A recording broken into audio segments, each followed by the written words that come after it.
সালামুন আলাইকুম তিবিতুম মুবারাকাতান তয়্যিবা। সালামুন আলাল মুরসালিন আলহামদুলিল্লাহি রাব্বিল আলামিন। রব্বি আউযু বিকা মিন হামাযাতিশ শায়াতিন ওয়া আউযু বিকা রব্বি আইয়াহদুরুন। বিসমিল্লাহির রহমানির রহিম। সম্মানিত মুসলিম ভাই বোনেরা, আজকে আমরা একটি টপিক করব। টপিকটা হলো আমরা ইউটিউবে নামাজ, রোজা, হজ, জাকাত, হাত বাঁধা না বাঁধা, প্রচলিত হাদিস, এই নিয়ে আমরা বিশাল ব্যস্ততার মধ্যে আছি। টপিকের পর টপিক চলতেছে, তার কোনো সমাধান নেই। যারা কোরআন নিয়ে গবেষণা করে তাদের মধ্যে তো এটা নাই। আর প্রচলিত সমাজের মধ্যে রাষ্ট্রের যে অবস্থা, এটা আমার চেয়ে আপনারা অনেক ভালো জানেন। এই ব্যাপারে আজকে আমরা একটা টপিক করব কোরআন থেকে। মহান আল্লাহ আইন প্রণয়নের মালিক। আল্লাহ বলছেন, আলা লাহুল হালকু আল আমর, সৃষ্টি যার, বিধান চলবে তার, আইন চলবে তার, অর্ডার চলবে তার, আমর চলবে তার। কিন্তু আমরা যারা কোরআন মানি, তারা কতটা কোরআন মানি? যারা কোরআন মানে না, তাদের ব্যাপারে মহান আল্লাহ 43-36 বলছেন, অমাইয়া আশু আন জিক্রির রহমান নুকাইয়িদ লাহু শয়তান ফাহুয়া লাহু কারিন। মানুষ যখন কোরআনের আইন এবং বিধান ছাড়া, কোরআন ছাড়া এক কদম পা বাড়ায় বা একটি সময় অতিবাহিত করে, তখনই আমি তার সাথে একজন শয়তান নিযুক্ত করি, তখন সে হয়ে যায় কারিন। শয়তান তাকে বিভিন্ন রকমের অপকর্ম, অপবাদ দিয়ে, বিভিন্ন রকমের আনন্দ, উৎসব, ব্যাখায়াপনা, লেলাপনা দিয়ে, যেটা 33 নম্বর সূরার না 35 নম্বর সূরার যেটা 8 নম্বর আয়াতের মধ্যে আসছে, শয়তান যখন কোনো মানুষকে তার সুদূর প্রসারী মিথ্যা ভ্রান্ত চিন্তা দ্বারা প্রলোচিত করে, আর এই প্রলোচিতের মধ্যে আমি আপনি পা দিয়ে যখন ওই জগতে পা বাড়াই বা পা রাখি, তখন আমাদের কাছে নেই, কখনো নেই বলে ধরা হয় না, আমাদের কাছে ধরা পড়ে না, অন্যটাই আমাদের কাছে নেই মনে হয়। তখন শয়তান 6 নম্বর সূরা 121, 112, 25-এর যে আয়াত আসছে, 25 নম্বর সূরার 31-32 নম্বর যে আয়াত আসছে, শয়তানের ওহী দ্বারাই আমরা পরিচালিত হই। আজকে সমাজের মধ্যে আল্লাহর এই আইন বাদ দিয়ে আমরা আল্লাহর জমিন নিয়ে কারাকারি করা শুরু করছি। 21 নম্বর সূরা আম্বিয়ার মধ্যে যেটা আসছে, আল্লাহ যেটা বলছেন 105-এ, আর আমার বান্দাদের মধ্যে যারা মুমিন, তারাই কেবল রাষ্ট্র পরিচালনা করবে, সমাজ পরিচালনা করবে। এখন যারা রাষ্ট্র সমাজ পরিচালনা করতেছেন, গত ট্রামে যারা রাষ্ট্র সমাজ পরিচালনা করছেন, তাদের আমলনামা দেখলে শয়তানের আমলনামা তাদের আমলনামার কাছে ফেল মারে। আমি একটা কথা বলি, প্রায় সময় বলি, দেখুন, মহান আল্লাহ 6 নম্বর সূরার মধ্যে যেটা বলছেন যে, আর আমি ওই সমস্ত জনপদগুলির মধ্যে আকাবির, আল্লাহ কিন্তু নির্মাণ করেন। তো আল্লাহ 2 ধরনের আকাবির নির্মাণ করেন। 2 ধরনের আকাবির আল্লাহ কি করেন? জনপদগুলির মধ্যে নির্মাণ করেন। এর এক ধরনের আকাবির হলো যারা শয়তান দ্বারা চালিত।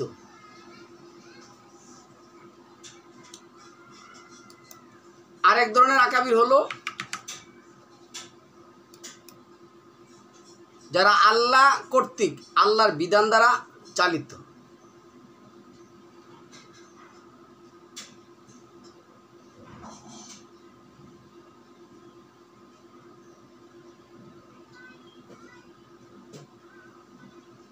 তো এখন আল্লাহ দুই ধরনের এই যে ইহেন আসছে ওয়াকাযালিকা নুয়াল্লি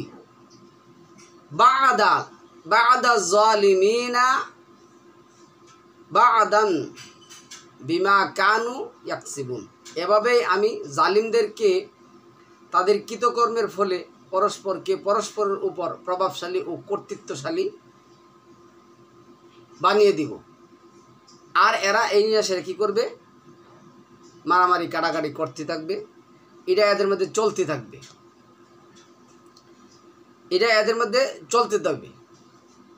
এখন আমরা সমাজের মধ্যে কিন্তু এটাই দেখতেছি। আজকে দেখুন রাষ্ট্রের যে অবস্থা, এই অবস্থার কি বর্ণনা দেব? আমার জানা মতে পৃথিবীতে যত নিকৃষ্ট এবং কুখ্যাত ইতিহাস আছে, সমস্ত ইতিহাস, কই আব্বাসীর আমল, কই কারবালার আমল, কই মুসলিমের আমল, সকল আমল ওরা ফেল করছে। কোনো আমলে ওদের কাছে আসতে পারবে না। এরা এত নিকৃষ্ট এবং জঘন্য এক পাপী, এভাবে এরা ইয়া করছে। তা সম্মানিত ভিউয়ার্স, আমি এই ব্যাপারে কোরআনের কিছু আয়াত আপনাদের সামনে একত্রিত করছি। আমি এই আয়াতগুলি আপনাদের সামনে পড়ব, আপনারা একটু মনোযোগ দিয়ে শুনেন। 4 নম্বর সূরা নিসার 13 নম্বর আয়াতের মধ্যে আল্লাহ বলল, তিলকা হুদুদুল্লাহ, তিলকা হুদুদুল্লাহ, এইসব আল্লাহর নির্ধারিত সীমানা।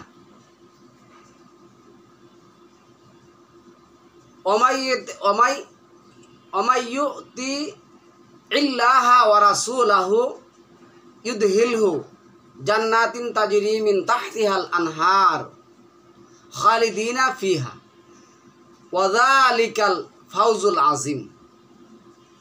এইসব আল্লাহর কি সীমারেখা, আইন বিধান, এটি হলো দণ্ডবিধি আইন।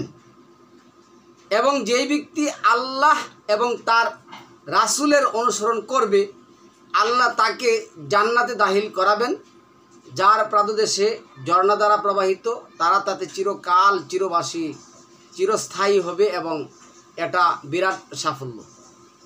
আল্লাহর আইন কি, আল্লাহর বিধান কি, আজকে যদি আমরা না জানি, তাহলে আল্লাহ যেটা বলছেন, যারা কোরআনের আইন এবং কোরআনের বিধান জানে না, তারা শয়তান দ্বারা পরিচিত, শয়তান দ্বারা প্রভাবিত। তো এই শয়তানের গোষ্ঠী দিয়ে সেরা আজকে আপনি রাষ্ট্র চালাবেন। এই শয়তানের গোষ্ঠী দিয়ে, এই শয়তানের মানে ওহি দিয়ে আপনি ভালো চাবেন, এটা কি কখনো সম্ভব? আল্লাহ 6 নম্বর সূরার 122 নম্বর আয়াতের মধ্যে যেটা বলছেন, কোরআনবিহীন জীবন মৃত জীবন। যাদের ভিতরে কোরআন নেই তারা মৃত, তাদের আত্মা মৃত। আর 8 নম্বর সূরার 22 নম্বর আয়াতের মধ্যে আল্লাহ যে কথাটা বলছেন, যেই ব্যক্তি কোরআন বুঝে না, কোরআন নিয়ে গবেষণা করে না, কোরআন দিয়ে জীবনযাপন করে না, সে হইল পৃথিবীর নিকৃষ্টতম প্রাণীর চেয়ে নিকৃষ্ট। তাহলে এই প্রাণীগুলি, এই লোকগুলি আজকে তাদের মধ্যে, আজকে যে উপদেষ্টা বলেন, যে রাষ্ট্র পরিচালনা, যে পুলিশ বলেন, বিডিআর বলেন, আর্মি বলেন, ওদের কাছে গেলে, কোরআন নিয়ে গেলে, ভাই আপনি আমাদের কাছে কোরআন নিয়ে আসছেন কেন? কোরআন তো মানবে, কোরআন নিয়ে আলোচনা করবে হুজুররা, ওর কোনো দায়িত্ব নাই, ও রাষ্ট্র পরিচালনা করবে, ও মানুষকে সভ্যতা দিবে, আইন দিবে, বিধান দিবে। সে কোরআন সম্পর্কে ন্যূনতম জ্ঞান রাখবে না। সে শয়তানের প্রলোচনা এবং শয়তানের পথ অনুসরণ করে মানুষকে পরিচালিত করবে। এই শয়তান কিন্তু 22 নম্বর সূরার যে 22 নম্বর সূরার যে আয়াতটা আসছে না, 14 নম্বর সূরা 22 নম্বর আয়াতে যেটা আসছে, যে শয়তান আজ আপনাদেরকে আমাকে যে ওয়াদাগুলি দিচ্ছে এবং যেই পথে পরিচালিত করছে, ওই দিন যখন আমি আল্লাহর কাছে কি করব, দাঁড়াবো, তখন শয়তান বলবো, কেন তোমরা আমার ডাকে সাড়া দিচ্ছ? আমি তো তোমাদেরকে এগুলি করতে বাধ্য করি নাই, তোমরাই তো এগুলি, আমি ডাক দিছি, আমি তোমার কাছে এটি কী করছি, জুই না সুন্দর করে তুলছি, তুমি এটার দিকে পা বাড়াইছো, আমি তো তোমার এই কথা বলি নাই, আমি তো তোমার এই কথা বলি নাই, তুমি আসছো। তুমি যদি না আসতে আমি তোমাকে জোর করতাম না। এইভাবে আল্লাহ এই আয়াতগুলি, এই যে হুদুদ, আল্লাহর যে সীমারেখা, আল্লাহর যে দণ্ডবিধি আইন, এগুলি আল্লাহ বলছেন। এইখানে দেখুন 2 নম্বর সূরার 187 নম্বর আয়াতের মধ্যে আল্লাহ যেটা বলছেন, অনেকগুলি বলছেন উহিল্লা লাকুম, মানে মেয়েদেরকে তোমাদের জন্য রমজান মাসে কী করা হয়েছে, রমাদান মাসে তোমাদের জন্য হালাল করা, রাত্রে হালাল করা হয়েছে। তোমরা আগে যা করতে আল্লাহ সে বিষয়ে জানেন, তারপরও তোমাদেরকে এখন এগুলি ক্ষমা করেছেন। তারপর আল্লাহ বলছেন অকুলু ওয়াশরাবু, তোমরা খাও পান করো, হাত্তা ইয়াতাবায়্যানা লাকুমুল খাইতুল আবিয়াদু মিনাল খাইতুল আসওয়াদ, গভীর অন্ধকার রাত্রে খাও, অমিনাল ফজর, ফজর পর্যন্ত। তারপরে সুম্মা আতিমু সিয়ামা ইলাল লাইল, তোমরা সিয়ামটা রাত্রি পর্যন্ত পূর্ণ করো। এই যে আল্লাহ গিল বলছেন, লাস্টে গিয়ে আল্লাহ কি বলছেন, তিলকা হুদুদুল্লাহি ফালা তাকরাবুহা, ফালা তাকরাবুহা, তিলকা হুদুদুল্লাহ, এগুলি আল্লাহর আইন, তোমরা এর সীমারেখা অতিক্রম করার জন্য চেষ্টা করবে না। এর সীমার এই যে আল্লাহ বলছেন এগুলো নিকটবর্তী হয়েও না, এগুলির নিকটবর্তীও হওয়া যাবে না। আচ্ছা, আল্লাহ মানব জাতির জন্য নিজের আয়াতসমূহ বিস্তারিতভাবে বর্ণনা করেন যাতে তারা মুত্তাকি হতে পারে। আল্লাহ এগুলি বিস্তারিতভাবে বর্ণনা করে দিয়েছেন, কিন্তু আজকের জামানার যে মোল্লা সমাজ আছে তারা তো সরাসরি বলতেছে যে কোরআনে কোনো নেই, কোরআন দিয়ে চলতে পারবেন না, কোরআন দিয়ে রাষ্ট্র চালানো যাবে না, কোরআন দিয়ে না এমনকি আজানও দেওয়া যাবে না, সবই কিছু বলতেছে। এখন দেখুন এই রাষ্ট্রের মধ্যে আগে যে ফ্যাসিস্ট সরকার ছিল তারা মনে করছে যে তাকে হটাতে পারলে দেশ রাষ্ট্র শান্তি হয়ে যাবে। এখন কি শান্তিতে আছে? এখন পারাপারি লাগছে, আমি জানি না কতটুকু সত্য, এখন পারাপারি লাগছে এই উপদেষ্টাদেরকে মাইনাস করে সেনা শাসন চালু করবে, এই অবৈধ এবং একজন মাতালহুর রাষ্ট্রপতি নিয়ে আসে না, পারাপারি লাগছে। তার ভিতরে কোরআনের বিন্দু পরিমাণ কোনো জ্ঞান নেই, সে তাকে দিয়া নাকি এখন আবার মাইনাস ফর্মুলা তৈরি করে রাষ্ট্র পরিচালনা করবে। এই জন্য সম্মানিত ভিউয়ার্স, আজকের আমাদের এই আয়োজন দেখুন 4 নম্বর সূরা 22 নম্বর আয়াতের মধ্যে আল্লাহ যেটা বলছেন, এইখানেও আল্লাহ এই কথাগুলি বলছেন। কি বলছেন? যাদেরকে তোমাদের পিতৃপুরুষ বিয়ে করেছে সেই সব নারীকে বিয়ে করো না, পূর্বে যা হয়ে গেছে নিশ্চয়ই তা অশ্লীল, অতি ঘৃণ্য ও নিকৃষ্ট পন্থা। এটা আল্লাহর আইন, এটা আল্লাহর দণ্ডবিধি আইন, এটা করা যাবে না। কিন্তু আজকে কতগুলি আমি দেখলাম গতকালকে এই যে মায়ের ডাকে যারা সারা দেশেরা আসছে, মানে বই পায়ে এবং ইয়া রেখে মানে সংকুচ রেখে বলেছেন, এদের চেহারা শুরু দেখলেই তো মানে রুচি উঠে যায়। এদের যে চেহারা সুরত, কাপড়, পোশাক আশাক, এগুলি দেখলে তো রুচি উঠে যায়। এদের আবার কিসের আইন, আবার কিসের কি? এরা রাষ্ট্রে থাকবে, জিজিয়া করে দিবে, এদেরকে বসার জন্য জায়গাও দেওয়া যাবে না, এদেরকে বসার জন্য দেওয়া দেবে না। এদেরকে যারা বৈধতা দেয়, এদের কাজ, এদের কর্মকে যারা বৈধতা দিবে, তারা কত জঘন্য এবং নিকৃষ্ট। আল্লাহর এই আইন এবং বিধান বাদ দিয়ে তারা এগুলি করে। 2 নম্বর সূরা 234 নম্বর আয়াতের মধ্যে আল্লাহ যেটা বলছেন, এখানে বলছেন তোমাদের মধ্য হতে যারা স্ত্রীদেরকে রেখে মারা যাবে, সে অবস্থায় স্ত্রীরা নিজেদেরকে 4 মাস 10 দিন বিরত রাখবে।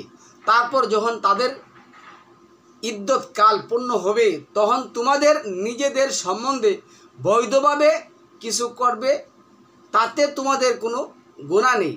বস্তুত তোমরা যা কিছু করছো আল্লাহ সেই বিষয়ে পূর্ণ অবিহিত। আচ্ছা, বস্তু তোমরা যা কিছু করছো আল্লাহ সেই বিষয়ে পূর্ণভাবে অবিহিত আছেন। তো এই যে আল্লাহর আইন, এই আইন পৃথিবী উল্টে গেলেও কোনো মানুষ একমাত্র আল্লাহ ছাড়া কি করতে পারবে না, এই আইন রদ করতে পারবে না। 2:233 মধ্যে আল্লাহ একটা আইন করছেন, যে ব্যক্তি দুধ পানকাল পূর্ণ করতে ইচ্ছুক তার জন্য মায়েরা নিজেদের সন্তানদেরকে পূর্ণ 2 বছর কাল স্তন্যদান করবে। জনকের উপর দায়িত্ব হলো ভালোভাবে তাদের অন্ন বস্ত্রের ব্যবস্থা করা। কাউকেও সাধ্যের অতীত হুকুম দেওয়া হয় না, যেন মাকে তার সন্তানের জন্য এবং সন্তানের জন্মদাতাকে সন্তানের জন্য কষ্ট দেওয়া হয় এবং ওয়ারিসের প্রতিও একই রকম নির্দেশ। এই যে আল্লাহর আইন, এগুলি কিন্তু প্রত্যেকটা আইন, একটা বিধান, একটা কথা কোরআন থেকে নিবে না। তারা কি করবে? এই কোরআনের আইন এবং বিধান বাদ দিয়ে শয়তান দ্বারা পরিচালিত হয়ে শয়তানের আইন দিয়ে আল্লাহর রাষ্ট্রে আল্লাহর জমিনে তারা রাষ্ট্র পরিচালনা করতে চায়।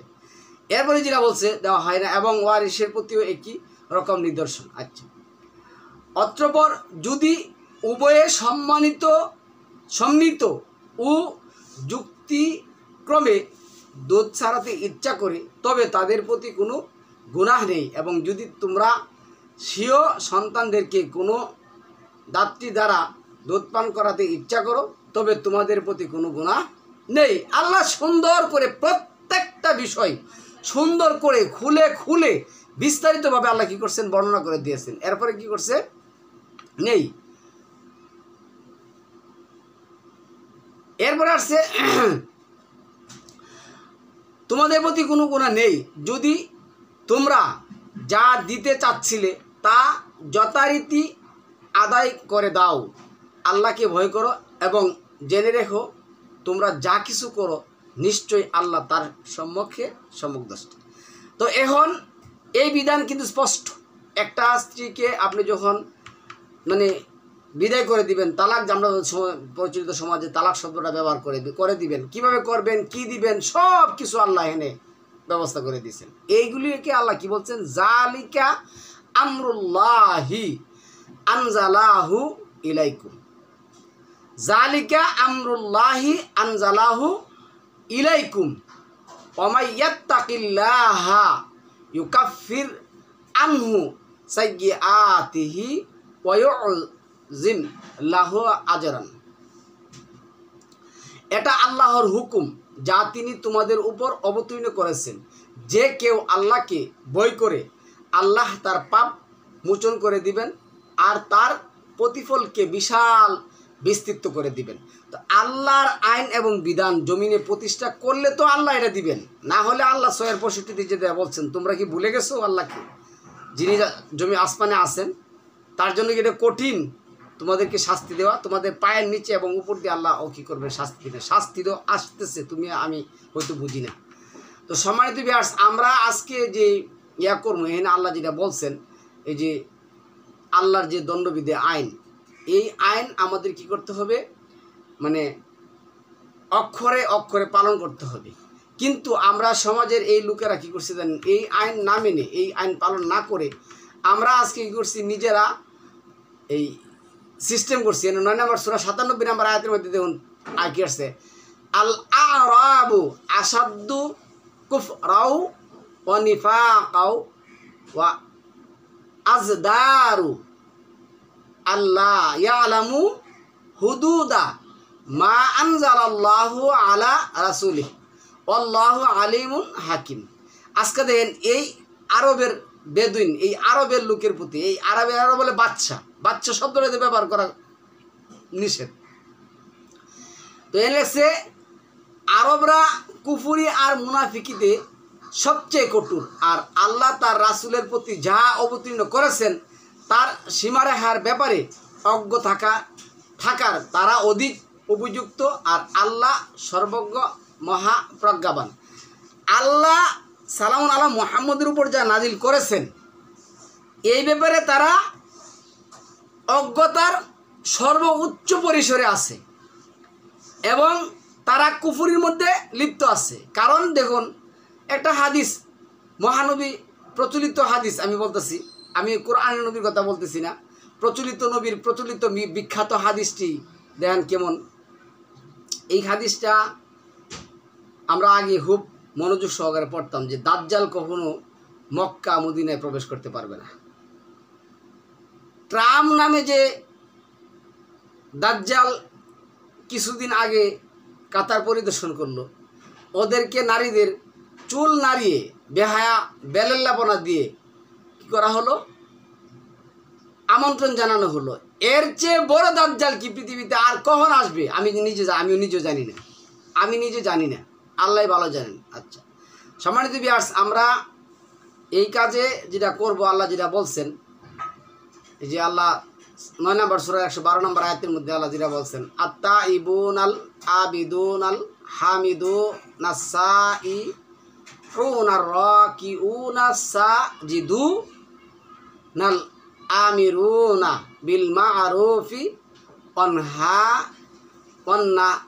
অন্নাহুনা আনিল মুনকার ওয়াল হাফিজুনা লিহুদুদিল্লাহ। এই যে হুদুদিল্লাহ অবাশশিরিল মুমিনিন, তারা অনুশোচনা ভরে ইবাদতকারী, আল্লাহর প্রশংসাকারী, রোজা পালনকারী, রুকুকারী, সাজদাকারী, সৎ কাজের আদেশ দানকারী, অন্যায় কাজ হতে নিষেধকারী, আল্লাহর নির্ধারিত সীমা সংরক্ষণকারী কাজী, এইসব মুমিনদেরকে সুসংবাদ দাও। আজকে আমরা কিসের সুসংবাদ নিচ্ছি দেখুন। আজকে তারা প্রচলিত হাদিস দিয়ে সমাজ পরিচালনা করার জন্য এই আমাদেরকে বলতেছে যে হাদিসের মাধ্যমে সমাজ পরিচালনা করবে। এই যে প্রচলিত হাদিস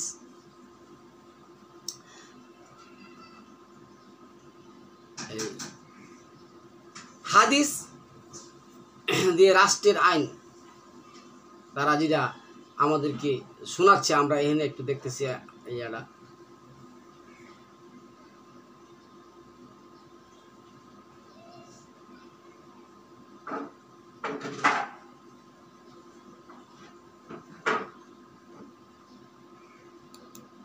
হ্যাঁ,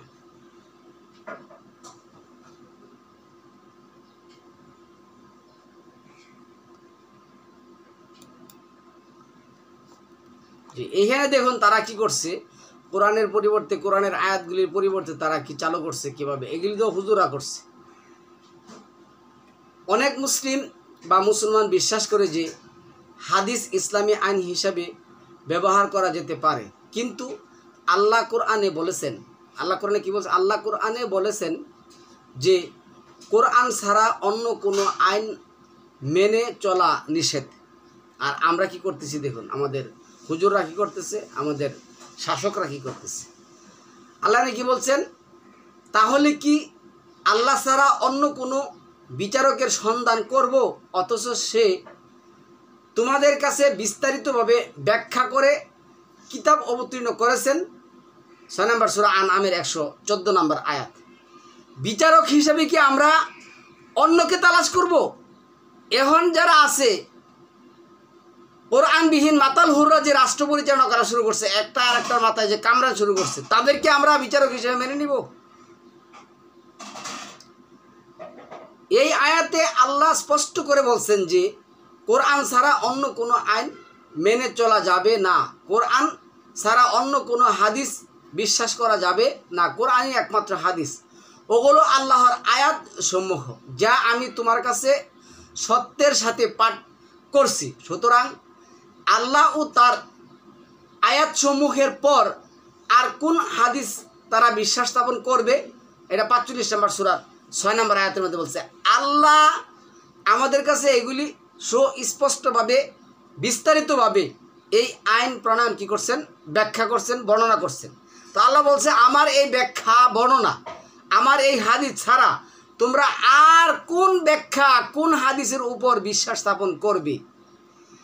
এই আয়াতে আল্লাহ স্পষ্ট করে বলছেন যে কোরআন ছাড়া অন্য কোনো হাদিস বিশ্বাস করা যাবে না, কোরআন ছাড়া অন্য কোনো কথার উপর ভিত্তি করে রায় দেওয়া যাবে না। আল্লাহ এই প্রসঙ্গে বলেন, তোমাদের কি হয়েছে, তোমরা কিভাবে রায় দিচ্ছ?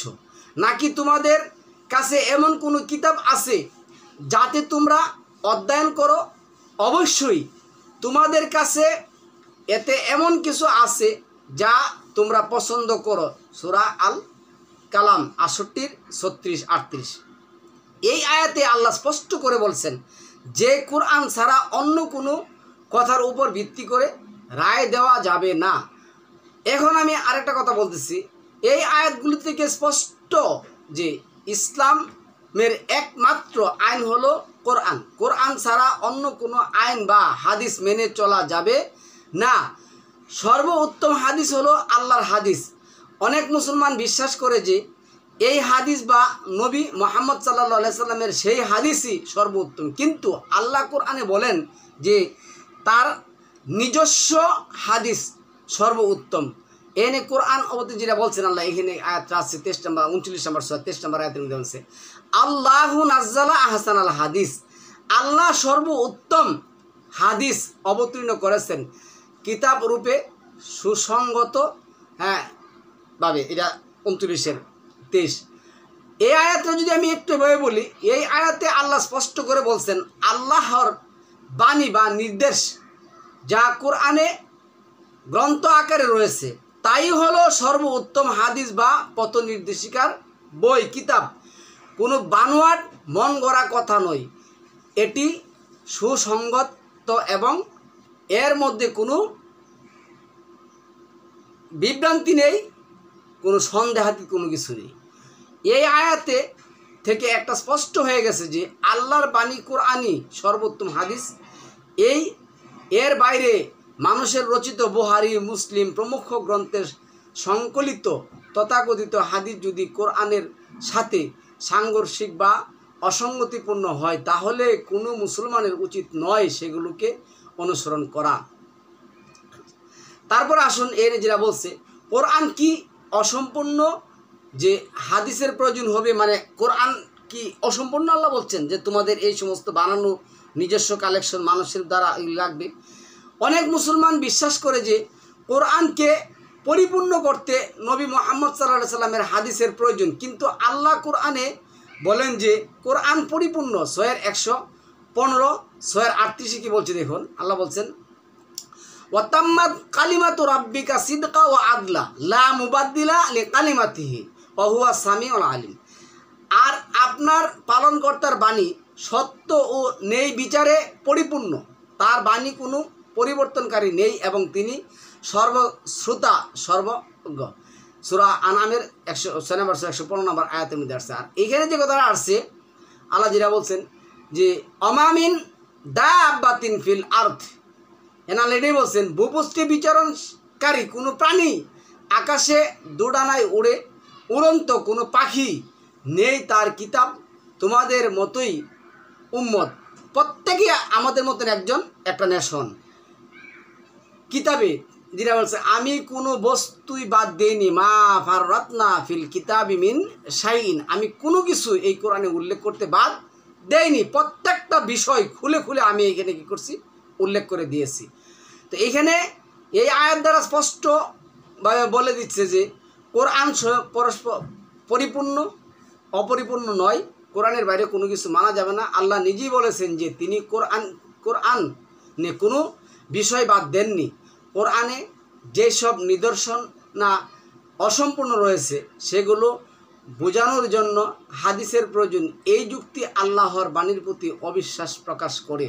এই কথা আমাদের হুজুররা বলেন। কি বলেন? মুসলমান হিসেবে আমাদের উচিত কোনো যুক্তি খণ্ডন না করে কোরআনের বাণীকে নির্ভেজাল বিশ্বাসের সাথে মেনে নেওয়া।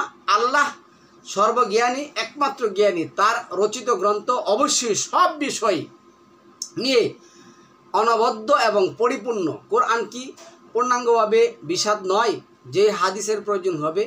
অনেক মুসলিম বিশ্বাস করে যে কোরআন বাদ দেওয়া বিষয়গুলো ব্যাখ্যা করার জন্য নবী মুহাম্মদ সাল্লাল্লাহু আলাইহি সাল্লামের হাদিসের প্রয়োজন, কিন্তু আল্লাহ কোরআনে বলেন যে কোরআন সকল বিষয়ে পূর্ণাঙ্গ ব্যাখ্যা। এনে কি আসছে দেখুন, কোরআন পূর্ণাঙ্গ ব্যাখ্যা বিষয়তে আসছে। তাহলে কি আল্লাহ ছাড়া অন্য কোনো বিচারকের সন্ধান করব, অথচ সে তোমাদের কাছে বিস্তারিতভাবে ব্যাখ্যা করে দিয়েছেন, কিতাব অবতীর্ণ করেছেন। এই যে 6-114।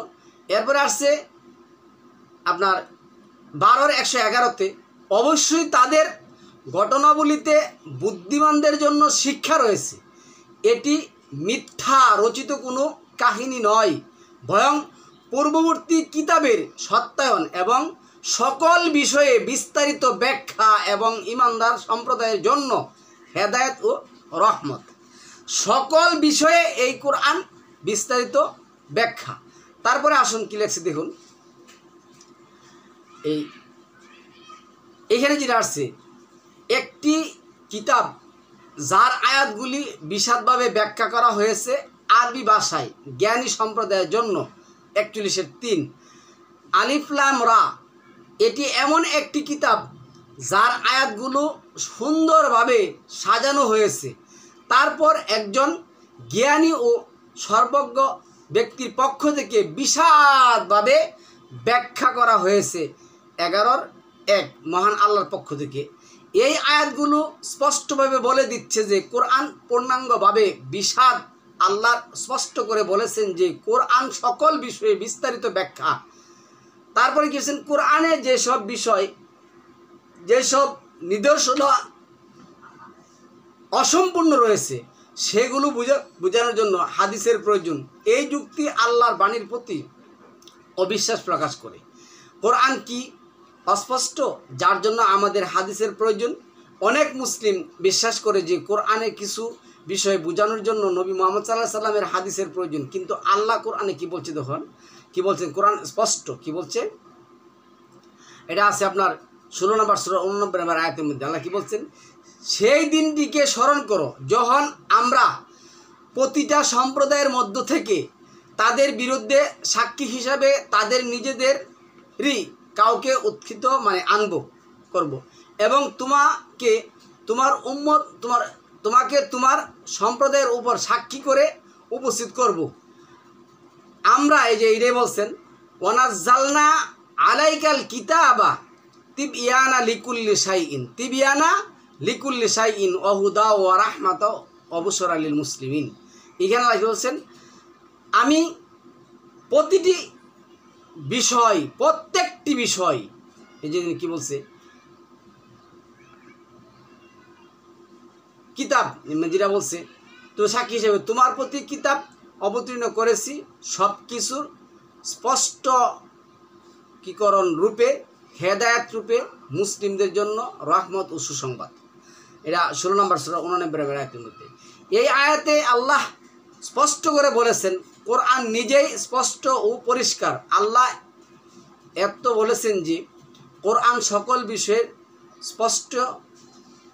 উদাহরণস্বরূপ বর্তমানে যে সব এটা আমি ওইভাবে লিখছিলাম, নামাজ আদায় করা হয়, রাষ্ট্র পরিচালনা করা হয়, সিয়াম করা হয়, হজ করা হয়, জাকাত করা হয়, রাষ্ট্র পরিচালনা করা হয়, কোরআন যার পদ্ধতি পরিষ্কার নয় এমন কিছু বলা আল্লাহর বাণীর প্রতি অবিশ্বাস প্রকাশেরই শামিল। এরপরে যে কথাটা সম্মানিত ভিউয়ার্স আমি বলবো, যেহেতু মুসলমানদের কোরআনের প্রতিটি বাণীকে বিশ্বাস করা কর্তব্য, সেহেতু নির্দ্বিধায় স্বীকার করতে হবে যে কোরআন একটি সুস্পষ্ট গ্রন্থ। ভালো করে লক্ষ্য করুন, অনুবাদে সরাসরি হাদিস এর কথা ব্যবহার করা হলো না, কারণ এই সূরা যে কোনো অনুমানমূলক ইচ্ছাধীন কথা বা কোরআনের বিরোধিতা করা তাকে এই নিন্দার ভাগীদার করা হয়েছে। তারপরে দেখুন, কোরআন সর্বোত্তম তাফসির ব্যাখ্যা কি, কোরআন নিজেই নাকি ব্যাখ্যার জন্য আমাদের হাদিসের প্রয়োজন, সম্পূর্ণটা একটা কোরআন বিরোধী কথা। এমনকি অনেক মুসলিম বিশ্বাস করে যে কোরআনের নির্দিষ্ট বিষয় তাফসির ব্যাখ্যা সঠিকভাবে উপস্থাপনের জন্য রাসূল মুহাম্মদ সাল্লাল্লাহু আলাইহি ওয়াসাল্লামের হাদিসের প্রয়োজন। যাই হোক, আল্লাহ কোরআনে বলেন যে কোরআন নিজেই নিজের সর্বোত্তম তাফসির। এই কথা আল্লাহ কোরআনে বলে দিয়েছেন। কি বলছেন, তারা তোমার কাছে ওয়ালা ইয়াতুনাকা বিমাসালিন ইল্লা জিইনাকা বিল হাক্কি ওয়া আহসানু তাফসীরা, তারা তোমার কাছে যে দৃষ্টান্ত নিয়ে আসুক না কেন, আমি তোমার কাছে সত্য ও উত্তম ব্যাখ্যা নিয়ে আসব। 25 নম্বর সূরার 33 নম্বর আয়াত। এই আয়াতটি স্পষ্ট করে বলে দেই যে কোরআনই নিজেই নিজের সর্বোত্তম তাফসির ব্যাখ্যা। অনেক মুসলিম কোরআনের আয়াত ব্যাখ্যা করার জন্য কোরআন বহির্ভূত কিছু উৎস ব্যবহার করে থাকেন, যেগুলোকে সঠিক বা সত্য নাও হতে পারে। এই আয়াত বোঝানো হয়েছে যে কোরআন ব্যাখ্যা করার জন্য আমাদের উচিত কোরআনী ভিত্তিক হিসাবে নিয়ে কোরআন দিয়ে কোরআনকে ব্যাখ্যা করা, যেহেতু কোরআন নিজেই নিজের সর্বোত্তম ব্যাখ্যা প্রদান করে। তাই মুসলিমদের উচিত হাদিসের মতো কোরআন বহির্ভূত কোনো উৎসর উপর নির্ভর না করা। তারপরে অনেক মুসলিম এখানে যে কথাটা আছে, সঠিক ও ভুলের মধ্যে বিচারের মানদণ্ড কি, কোরআন এবং অথবা হাদিস? সঠিক ও ভুলের মধ্যে বিচারের মানদণ্ড কি, কোরআন না হাদিস? এই কথাটা আপনার স্পষ্ট করতে হবে, কারণ এই প্রচলিত হাদিস নিয়ে আমরা প্রচলিত সমাজের মধ্যে যা দেখি, একটা মোল্লা একটা মোল্লার সাথে কি একত্রিত হতে পারে না। অনেক মুসলমান বিশ্বাস করে যে সঠিক ও ভুলের মধ্যে নিশ্চিত মানদণ্ড হিসাবে নবী সালামুন আলা মুহাম্মদের হাদিস অনুসরণ অপরিহার্য। যাই হোক, আল্লাহ কোরআনে বলেন যে সঠিক ও ভুলের বিচার করার মানদণ্ড হলো কোরআন, ফুরকান তথা সত্য মিথ্যার পার্থক্যকারী। আল্লাহ বললেন, মহিমান্বিত তিনি যিনি তার বান্দার উপর ফুরকান সত্য মিথ্যার পার্থক্যকারী অবতীর্ণ করেছেন, যাতে তিনি বিশ্ববাসীর জন্য সতর্ককারী হতে পারেন। এখানে সূরা আছে তাবারাকাল্লাযী নাজ্জালাল ফুরকানা আলা আবদিহি লিয়াকুনা লিল আলামিনা নাজির। তাহলে সম্মানিত ভিউয়ার্স, আজকে এক হলো আমাদের কোরআন মানা, কোরআন দিয়ে রাষ্ট্র, কোরআন দিয়ে জীবন, কোরআন দিয়ে সমস্ত কিছু, হজ যাকাত যা কিছু আছে সব কিছু পরিচালনা করার জন্য প্রচলিত হাদিসই একমাত্র আমাদের জন্য কি প্রথম সূত্র। এই প্রচলিত হাদিস প্রথম সূত্র। তাছাড়া প্রচলিত হাদিস দিয়ে এই মোল্লা সমাজ কোনো কিছুর একটা সমাধান দিতে পারছে না। বর্তমান সমাজের মধ্যে যে ফিতনা সৃষ্টি হয়েছে, কোনো কিছুর একটা সমাধান তারা দিতে পারছে না। আমি এই প্রসঙ্গে যেটা বলবো, মানে শীঘ্রই এই যে ইদানিং একটা গবেষণা যেটা হয়েছে, এটা হয়েছে আপনার ওয়াশিংটন ইউনিভার্সিটির অধ্যাপক হুসেন আসকারি। এটা আমাদের দলিল না, তারপরে বর্তমানে যেটা বলছে, ইসলামী রাষ্ট্রে ও সমাজ চলার যে বিধান দেওয়া হয়েছে তা যে দেশগুলির প্রতি দিনের জীবনে মেনে চলে তা খুঁজে পাওয়া খুবই একটা দুষ্কর। যারা সত্যিকারভাবে ইসলামিক বিধানে চলে তারা কেউ বিশ্বাসী মুসলিম দেশ নয়। দেখুন এখানে কী লেখছে, এরা কী লেখছে। গবেষণা দেখা গেছে সবচেয়ে ইসলামিক বিধান মেনে চলার দেশ হচ্ছে নিউজিল্যান্ড এবং দ্বিতীয় অবস্থানে কি লুক্সেমবার্গ, তারপর এসেছে পর্যায়ক্রমে আয়ারল্যান্ড, ফিনল্যান্ড, ডেনমার্ক ষষ্ঠ, কানাডা সপ্তম অবস্থানে। আচ্ছা, মালয়েশিয়া 38তম, কুয়েত 48তম, বাহরাইন 84তম এবং অবাক করা কাণ্ড সৌদি আরব 131তম। ওরাই নিজেদেরকে ইসলামিক রাষ্ট্র দাবি করে। আমরা বলি যে সৌদি আরব ইসলামিক রাষ্ট্র, আইন মানে, বিধান মানে, কোরআন মানে। তারা বর্তমানে 131তম স্থানে অবস্থান করেছে ইসলামী আইন মানার ক্ষেত্রে, কোরআন মানার ক্ষেত্রে। গ্লোবাল ইকোনমি জার্নালে প্রকাশিত এই গবেষণা বাংলাদেশের অবস্থান সৌদিরও নিচে, অথচ বাংলাদেশে মুসলমানের কোনো অবস্থায় শেষ নাই। গবেষণায় দেখা গেছে মুসলমানরা নামাজ, রোজা, সুন্নাহ, কোরআন, হাদিস, হিজাব, দাড়ি, লেবাস নিয়ে অতি সতর্ক, কিন্তু রাষ্ট্রীয়, সামাজিক ও পেশাগত জীবনে ইসলাম আইন মেনে চলে না। তারা টুপি, দাড়ি, জুব্বা, জাব্বা নিয়ে সেরা খুবই সতর্ক, খুবই মোল্লাগিরি দেখাচ্ছেন, মনে হয় যে মাত্র বেহেশত থেকে পালায় আসছেন। কিন্তু কোরআনের যে মূল যে কনসেপ্ট আমি গতকালকে দিয়েছিলাম, এই ব্যাপারে তাদের কোনো চিন্তা ভাবনা নেই। আচ্ছা, মুসলমানরা পৃথিবীর সবার চেয়ে বেশি ধর্মীয় বয়ান, ওয়াজ, নসিহত শুনে, কিন্তু কোনো মুসলিম দেশ পৃথিবীর সেরা রাষ্ট্র হতে পারেনি। অথচ গত 60 বছরে মুসলমানরা অন্তত 3000 বার জুম্মার খুতবা শুনেছে। লক্ষণীয় বিষয়, একজন বিধর্মী চাইনিজ ব্যবসায়ী বলছেন, মুসলমান ব্যবসায়ীরা আমাদের কাছে এসে 2 নম্বর নকল জিনিস বানানোর অর্ডার দিয়ে বলে অমুক বিখ্যাত কোম্পানির লেবেল লাগাবেন।